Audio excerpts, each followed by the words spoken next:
Como funciona a medição proporcional de evasão? Por que este princípio de medição pouco citado pode ser uma boa solução para o Brasil? Principais características e requisitos de um macromedidor proporcional. Se você tem essas e outras dúvidas sobre o tema das perdas de água, então agora você terá a oportunidade de aprender um pouco mais sobre isso.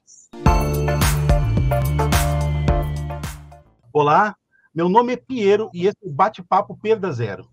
Se você é da área do saneamento ou estudioso do assunto e está procurando conteúdo sobre perdas de água, aqui iremos compartilhar experiências, conversar sobre tecnologias, contar algumas histórias e tentar ajudar e divulgar esse tema tão importante.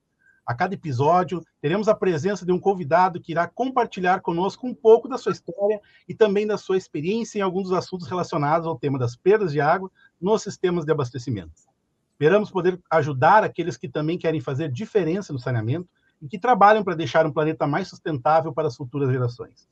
Então, eu te convido a aproveitar cada segundo. Se você gostar, compartilhar esse conteúdo para fazer a sua parte nessa missão de espalhar a cultura do uso consciente da água. Hoje, o nosso tema será medição proporcional de evasão. Alternativa ou solução? O nosso convidado especial será o engenheiro Carlos Eduardo de Almeida Meyer. O Carlos Meyer é formado em Engenharia Civil pela Escola de Engenharia de São Carlos e Engenharia Sanitária pela Faculdade de Higiene e Saúde Pública, USP. Sua carreira profissional foi desenvolvida de forma de consultoria, assessoramento, elaboração de projetos, acompanhamento de obras relativas ao saneamento básico, bem como a ensino didático. Prestou serviço como consultor, engenheiro, especialista, chefe de departamento, entre outros cargos.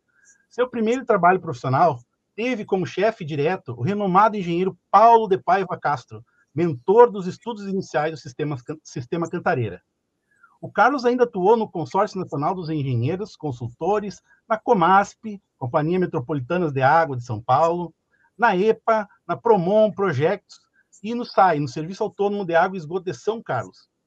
Como atividades didáticas também, o Carlos foi professor de instalações hidráulicas e saneamento rural na Escola de Engenharia de São Carlos, professor de Mecânica dos Fluidos, Hidráulica e Saneamento na Escola de Engenharia de Barretos, na Faculdade de Engenharia de Araraquara e no Instituto de Ensino e Engenharia Paulista. Então, minha gente, estaremos batendo um papo com um profissional que presenciou a história do saneamento no Brasil. Um engenheiro experiente, competente, além de ser uma pessoa querida e generosa, que vem agora compartilhar o seu conhecimento aqui conosco no canal. Boa noite, meu amigo Carlos Meyer. Seja muito bem-vindo ao Bate-Papo Perda Zero. E eu já começo com uma pergunta. No saneamento, na área de perdas, um dos temas mais recorrentes é macromedição. No entanto, não é muito comum se ouvir falar de macromedição proporcional, apesar de ser uma prática muito utilizada no passado.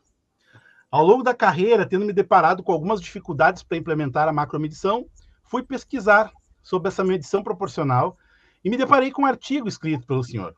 Imediatamente fiz contato e fui respondido de modo muito educado e técnico, o que acabou me chamando bastante atenção e se transformando numa história de admiração. De lá para cá, temos conversado bastante sobre macromedição, tenho aprendido muito sobre as questões de saneamento do Brasil em nossas conversas, entre outras coisas. Então, seu Carlos, conta para a gente um pouco de como foi teu começo, como foi tua relação com a macromedição, depois com os medidores proporcionais, e além de outros pontos que o senhor julga importante falar para quem está começando no saneamento. Seja muito bem-vindo, agora é contigo. Boa tarde, Piero. É um prazer falar contigo. Eu quero fazer uma observação inicial só aqui, que é o seguinte, do meu começo de carreira. Eu sou formado em 1963 pela Escola de Engenharia de São Carlos, que tinha curso de Engenharia Civil e Engenharia Mecânica. A Engenharia Civil tinha 3 opções, que eram estruturas, estradas e saneamento, hidráulica e saneamento. E eu me formei em hidráulica e saneamento na Escola de Engenharia de São Carlos. E depois que eu fiz a Faculdade de Higiene em São Paulo. E na minha carreira profissional, eu tive a oportunidade de trabalhar com renomados engenheiros, como o professor José Martiniano de Azevedo Neto, com o professor Eduardo Reumei Iacuda, professor Cláudio Manfrini, Armando Fonzari Pera, Haroldo Géser, que foi o fundador da Comasp, e Eduardo Fortes de Oliveira, que é presidente do SENEC. Eu iniciei meu trabalho, comecei a trabalhar em engenharia em uma firma chamada Henrique Vossido, em São Paulo, que representava uma firma americana e fazia medidores de vazão e de perda de carga para estações de tratamento de água. E um dos donos dessa firma era o Dr. Paulo de Paiva Castro, e que eu fiquei muito amigo e que foi, como você disse aí, um mentor do sistema Cantareira. E nesse caso aí, a Henrique Vossido, ela trazia equipamentos dos Estados Unidos ou fabricava equipamentos, mais medidores de vazão e de perda de carga para a estação de tratamento de água. E fornecia para estações, como no Rio Grande do Sul, foi fornecido para Esteio e Cachoeirinha, no Rio Grande do Sul, para Curitiba, Belo Horizonte, e eu trabalhei logo no início na montagem da terceira etapa da estação de tratamento de água da ETA do Alto da Boa Vista, em São Paulo, que era a maior ETA que existia na cidade de São Paulo. Depois eu fiz diversas obras de saneamento, eu trabalhei em firmas construtoras e depois de consultoria. Trabalhei mais em firmas de consultoria e dando aula de engenharia. Esse, então, é o meu começo de carreira, foi assim. Com relação à macromedição, o que eu digo é o seguinte: macromedição, nós podemos dividir a macromedição, por exemplo, de água bruta e de água tratada. Água bruta, nós temos a captação de estações de tratamento de estações de tratamento de água e poços profundos. É a água que nós vamos distribuir para a população. Captação de água superficial, de rios ou lagos, normalmente se usa medidores tipo Parcha ou alguma coisa assim. E na saída dos filtros, medidores de vazão do tipo normais que tem hoje em dia no comércio. E uma coisa muito importante é a medição de vazão na saída dos reservatórios de distribuição, que é pouco feito aqui no Brasil. Eu tenho aqui uma reportagem na Folha de São Paulo, isso de 1900, deixa eu ver bem aqui, a Folha de São Paulo do ano 2023, falando o seguinte, que as maiores cidades do Brasil perdem 36% da água tratada. Isso aí é um verdadeiro absurdo, porque o custo de produção de água hoje é elevado. Cada dia mais as condições de tratamento nas estações de tratamento de água estão mais precisas e com um custo mais elevado. Agora, então, o que nós podemos separar bem é o seguinte: a medição de vazão de água bruta e a medição de vazão de água tratada. A medição de vazão de água tratada seriam saídas de reservatórios que alimentam as redes de distribuição. O que acontece? A maioria dos reservatórios de distribuição, veja como exemplo eu vou dar aqui São Carlos, onde eu moro. São Carlos tem 3 universidades, todas 3 com escola de engenharia, sendo que uma delas, a que eu me formei, a USP, tem o curso de engenharia sanitária. E o serviço de água aqui é municipal, dependendo da escolha do prefeito, de quem vai ser o chefe do serviço de água. E as perdas de água aqui em São Carlos, de distribuição, estão em torno de mais ou menos de 50%, perdas totais. As perdas físicas, que é o que interessa para nós na medição, em torno de 40%. Isso para uma cidade do interior do estado de São Paulo, com 250 mil habitantes, você veja o que o resta para o Brasil todo, tá certo? Por quê? O que acontece? Eu, em 1995, fiz um trabalho para o Consórcio Nacional de Consultores. Fui contratado para fazer um levantamento sanitário de 80 cidades do estado de São Paulo, do Tietê Médio Superior. E a constatação que eu tive, o que mais me impressionou, é que ninguém media a saída de reservatório. que acontece?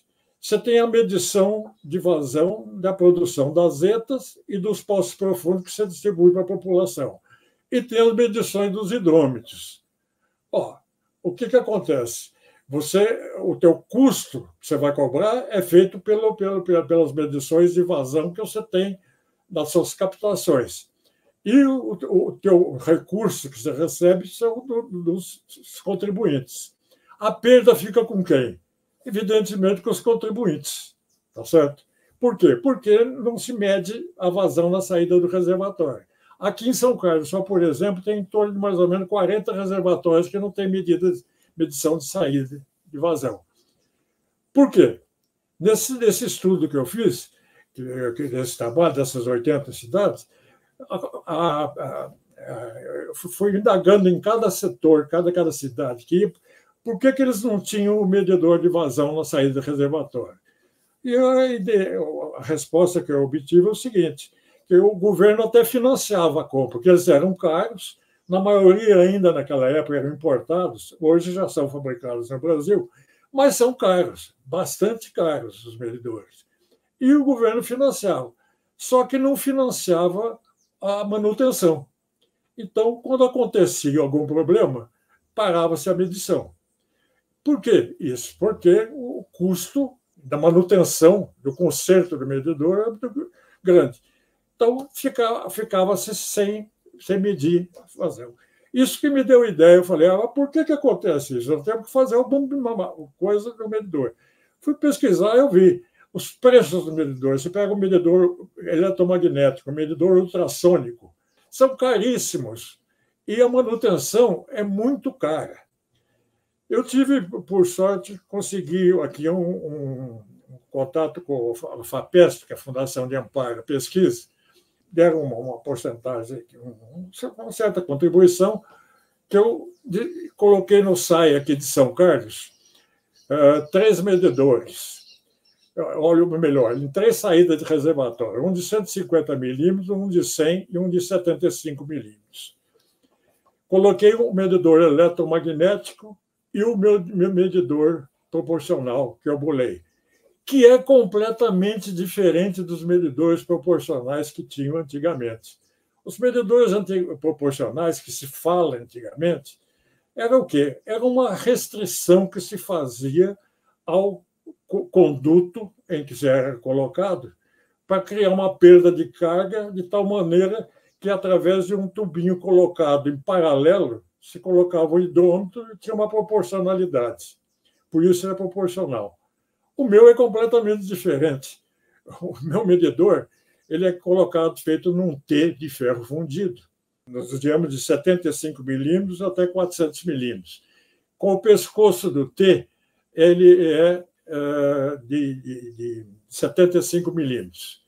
É colocado que nós chamamos de captor, que é uma peça de poliacetal de formato retangular, onde a montante, no centro da tubulação, tem um furo e uma perfuração que sobe, vai para o pescoço do T e daí liga no hidrômetro. E depois a volta para o outro lado desse captor e a saída. Então, o que acontece? A perda de carga é baixíssima, porque você não perturba muito o movimento.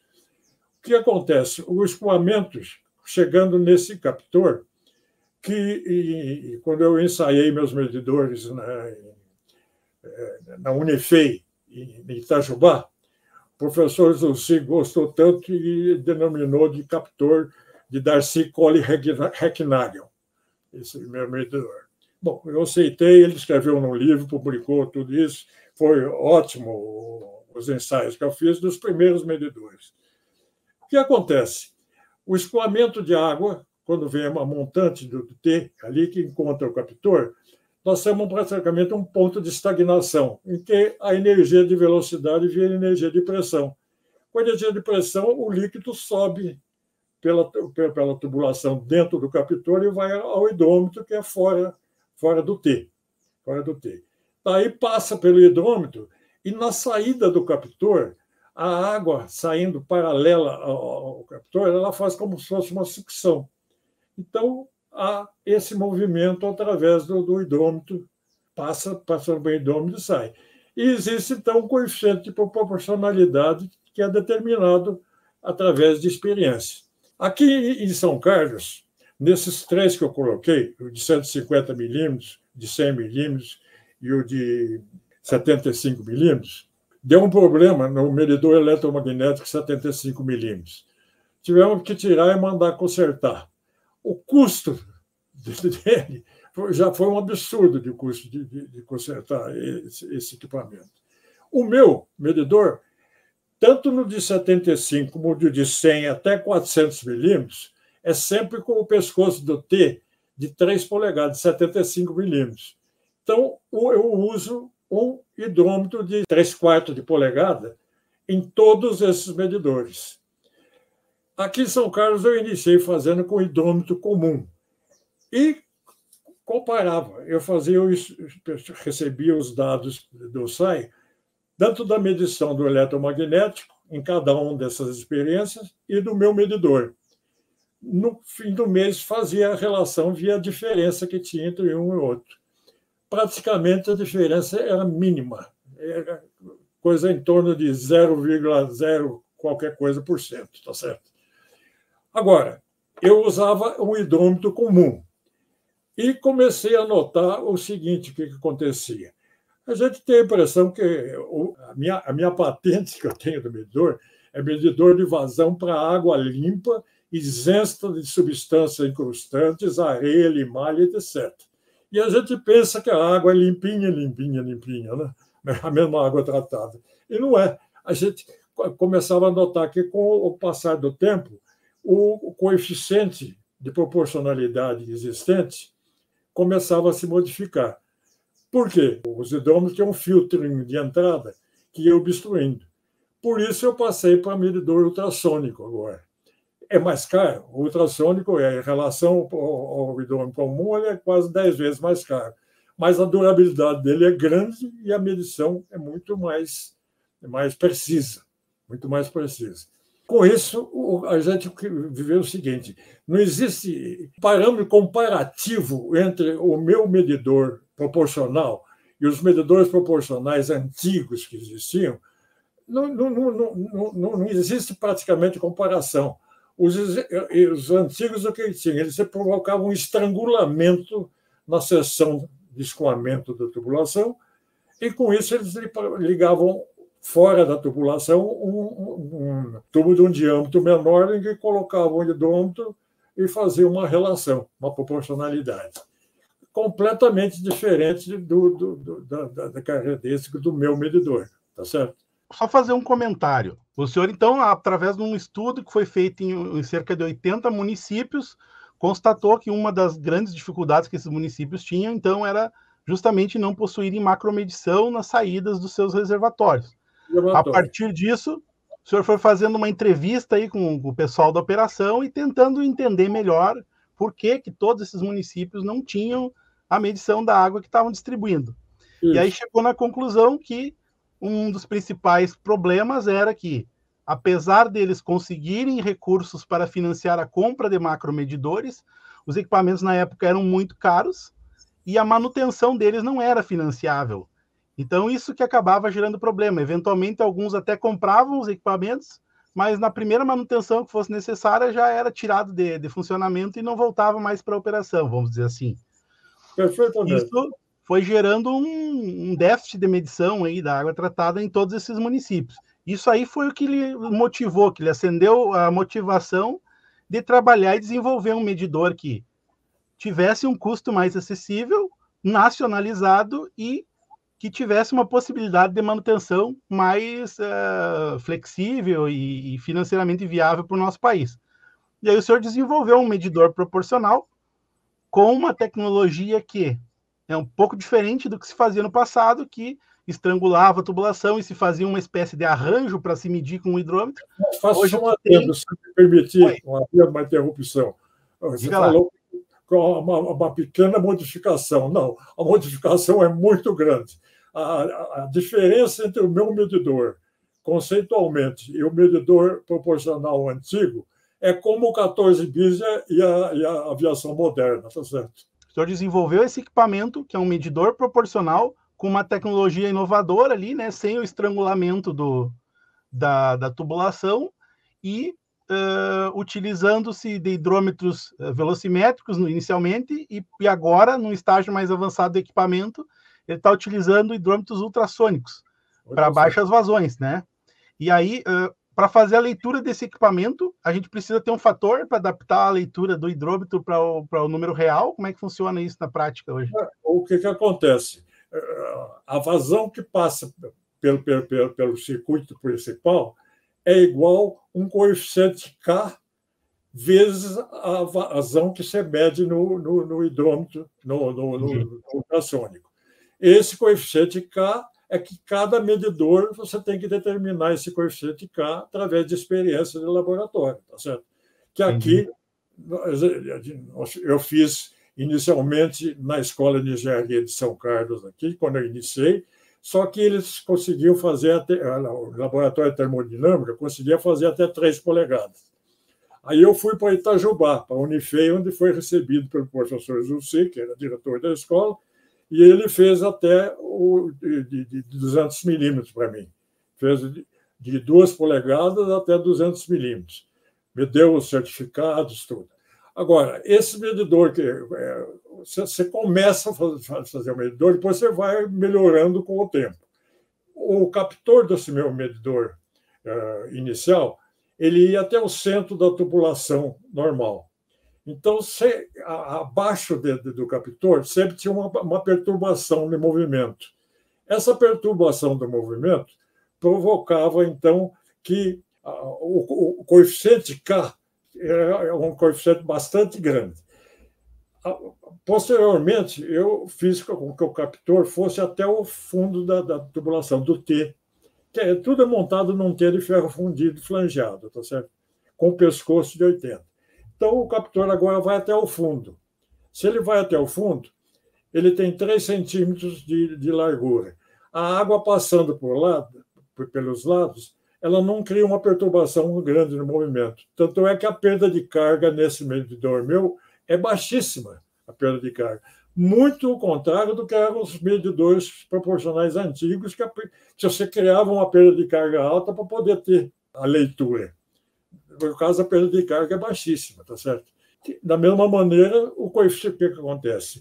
O coeficiente K, que desses medidores agora, que o intercepto vai até o fundo do T, o coeficiente K é bem menor daqueles que foram ensaiados em Itajubá, tá certo? E, enfim, hoje já é um equipamento consolidado que vocês estão tentando comercializar, né, seu Carlos? O macromedidor proporcional, que vem num T de ferro fundido, e que, junto com ele, vem um hidrômetro ultrassônico, né, que faz a função de leitura dessa água desviada pelo captor, vamos dizer assim, né? Desviado pelo captor. Uhum. E o desvio é assim, por quê? Porque cria uma transformação de energia cinética em energia piezométrica a montante, e a água passando provoca uma sucção a jusante, tá certo? Então faz com que a água percorra o hidrômetro externo, tá certo?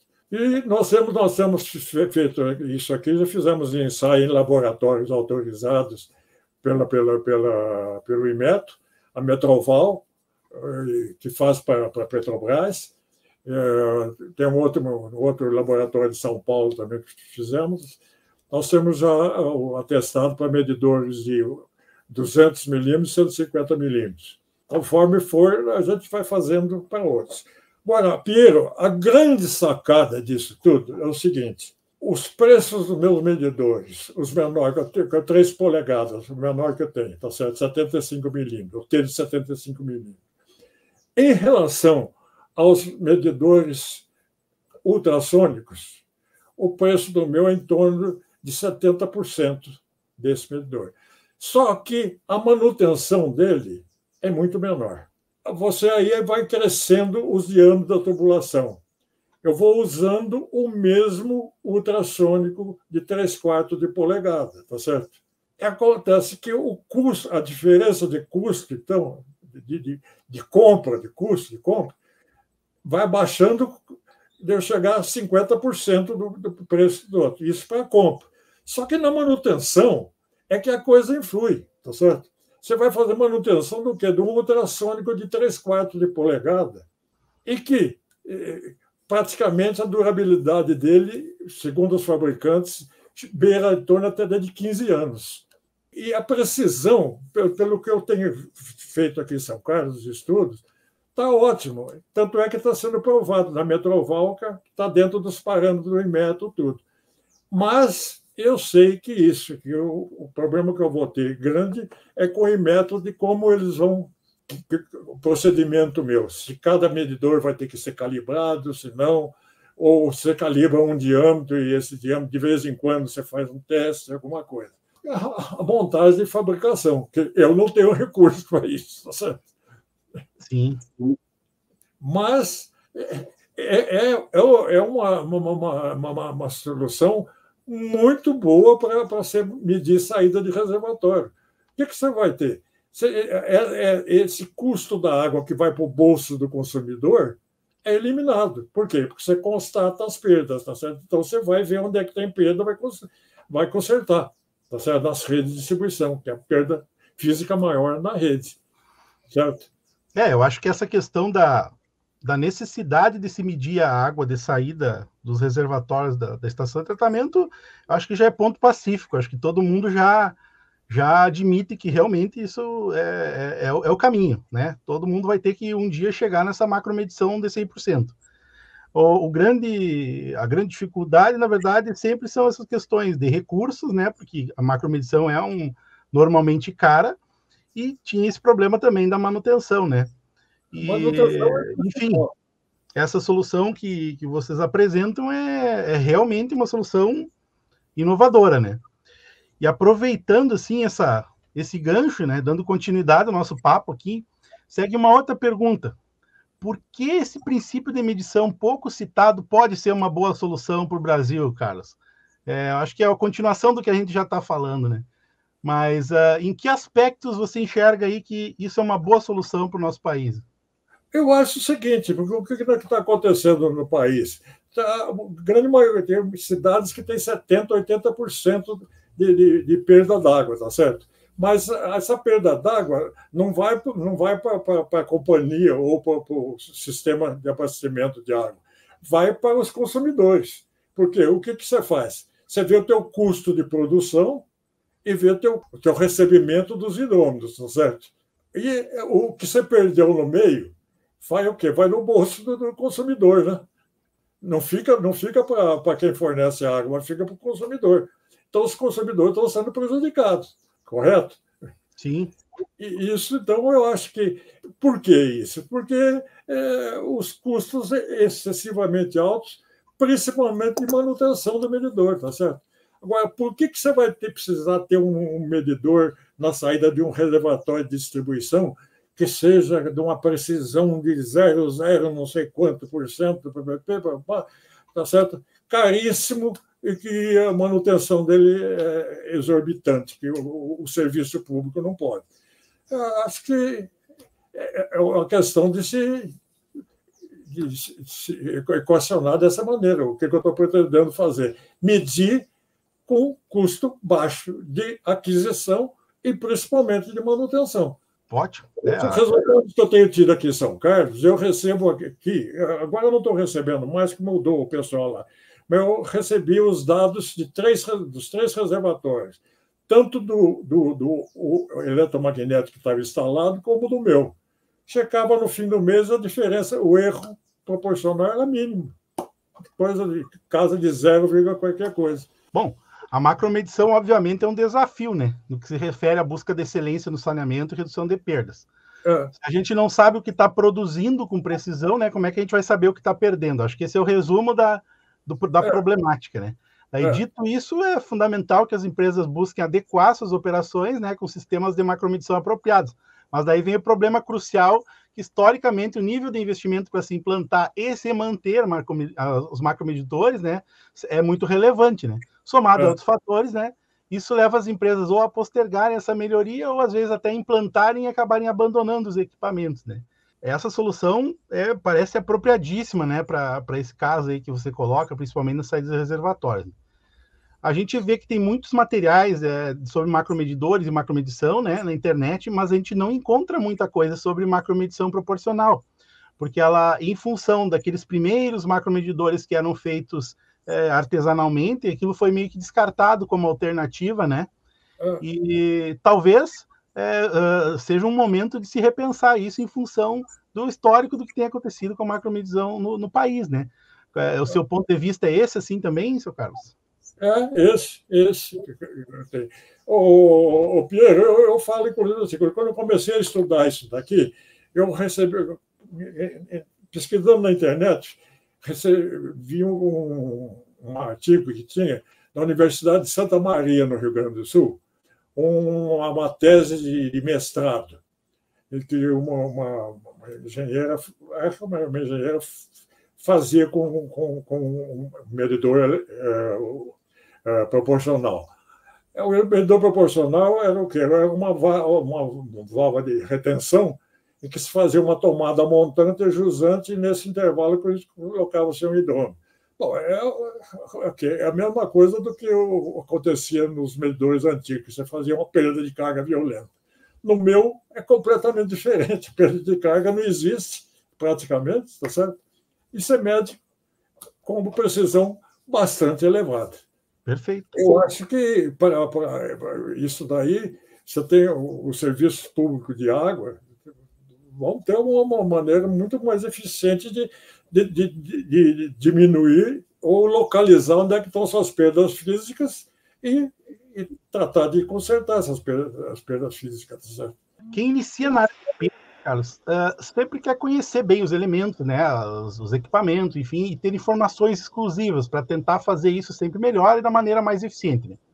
Nesse sentido, a nossa próxima pergunta do bate-papo é: quais as principais características e requisitos que o macromedidor proporcional necessita aí para a sua aplicação? Para poder instalar um macromedidor proporcional, hoje, por exemplo, os macromedidores que vocês já estão desenvolvendo, pode ser instalado em qualquer bitola, em qualquer tipo de material de tubulação, em qualquer contexto, ou só em saídas de reservatórios? Como é que é esses requisitos? Não, assim, você pode instalar em poços profundos, tá certo? Saídas de poços profundos, adutoras, subadutoras, tá certo? Tem isso instalado aqui.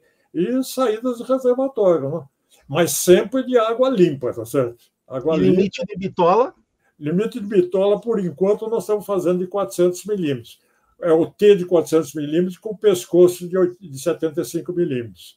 Eu padronizei isso. O menor dele é o de 75 milímetros, que é um T de 75 milímetros, com pescoço. Pois todos os outros que vão aumentando o diâmetro, o pescoço também é de 75 milímetros. O que acontece? O captor meu, para os diferentes medidores, ele só cresce no comprimento do captor, tá certo? Que é feito em poliacetal. O que a diferença de custo, então, entre um medidor de 75 milímetros e um de 400 milímetros? É o preço do T de ferro fundido e o prolongamento do captor. Ou seja, quanto maior o diâmetro for, a diferença de custo entre os medidores concorrentes é muito maior, tá certo? Muito maior. Tanto na aquisição quanto na manutenção. Eu tenho um site, nós temos um site que é bastante antigo, não está bem atualizado. Mas se você quiser verificar o site aí, é www.medidoresmeyer, S de Acalha, que ele é invertido, .com.br.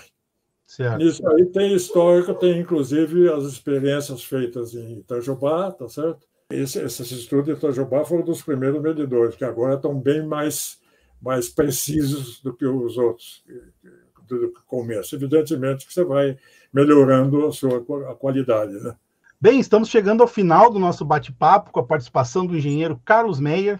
Quero agradecer imensamente pela sua participação e generosidade em compartilhar o seu conhecimento aqui conosco.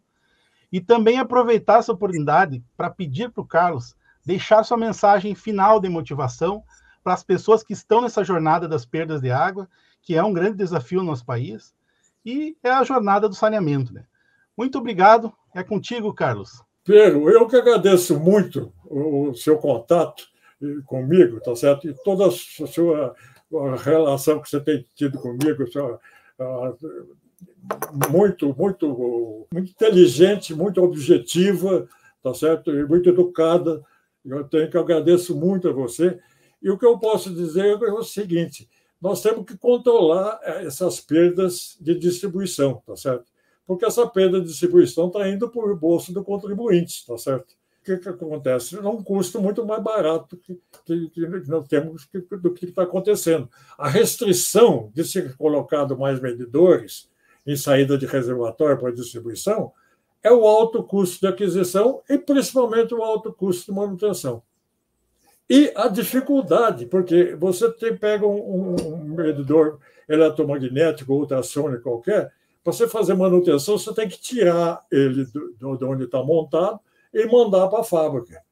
No caso do meu medidor, você entra com outro medidor de 3/4, tira aquele que está, agora ele coloca ali, se tiver que fazer manutenção. É uma facilidade muito grande, tá certo? Então, certamente. O recado que eu dou é esse, para quem estiver começando. Vamos lutar contra a perda de água, porque é um absurdo o que acontece no Brasil, tá certo? Tá certo. E, enfim, respondendo à pergunta da temática, vamos dizer assim, do nosso bate-papo, a macromedição proporcional, então, é uma alternativa ou é uma solução para o nosso país? A gente pode dizer, eu acho que depois de tudo isso, ela tem que ser considerada como uma boa alternativa, né? Para a solução desse problema, né?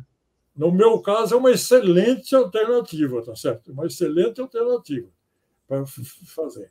Com certeza. Não adianta você que querer ficar com equipamentos de alto custo e manutenção, principalmente a manutenção, é que as companhias estaduais, ou então os serviços de saneamento, eles têm que diminuir os seus custos de produção de água, tá certo? Se for privatizado, eu tenho certeza que, pela privatização, vão começar a aceitar essa proposição que eu estou fazendo, tá certo? Sim. Eu tenho, aliás, tenho bastante esperança nisso. Que eu tenha tempo ainda de ver isso também. Tá certo. Tenho que agradecer muito a você aí por a gente poder fazer esse bate-papo aí. E desculpe talvez a minha apresentação não ter sido aquilo que você esperava, tá certo? Mas foi ótimo, seu Carlos Bah. Muito obrigado aí pela participação. Eu realmente era isso que eu esperava, ver uma conversa franca e simples para que todo mundo possa participar assim desse contexto assim e aprender um pouco também, né? A gente não tem muitos espaços de trocar ideias assim hoje em dia, né? E a internet é uma alternativa aí, né? Para a gente conseguir trocar ideias com gerações diferentes que trabalham no saneamento e para que todos tentem ficar na mesma página, todos consigam estar, vamos dizer assim, uniformizados em termos de conhecimento, né?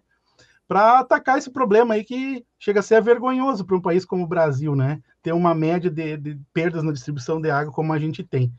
Então, eu só tenho a agradecer aí pela sua participação, agradecer pelos papos, agradecer pelos ensinamentos, enfim, por tudo que a gente desenvolveu aí nessa relação de amizade bonita aí ao longo dos anos aí, dos meses. Muito obrigado aí, seu Carlos. Vamos continuar. Eu que agradeço muito a você. Um abraço. Um abração também. Tudo de bom.